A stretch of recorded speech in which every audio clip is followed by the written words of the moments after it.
ርዕሰ ሊቃነ ጳጳሳት ሌዮ 14ኛ ክርስቲያናዊ ማንነት የትምህርት ሁሉ መሪ መሆኑን ገለጹ።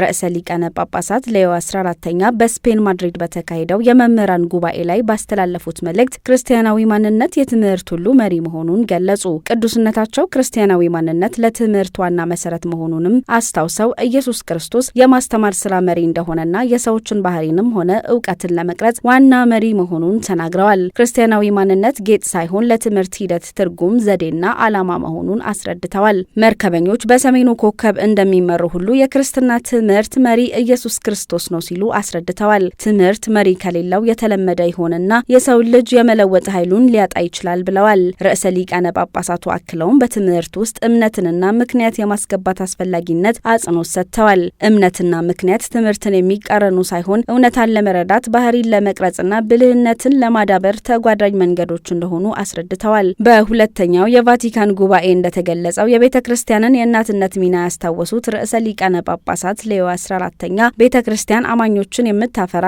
የኢየሱስ ክርስቶስ ሙሽራ እጅግ ቅዱስ ከሆነው መስራቿ የተሰጣትን የመምራትና የማስተማር አደራን የምትጠብቅ ልጆቿን የምታስቀድምና የምትደግፍ በእናትነት ድጋፍ የግለሰቦችንና የሕዝቦችን ሕይወት የምትመራ እናት ናት ብለዋል። መረጃው የቫቲካን ዜና አገልግሎት ነው።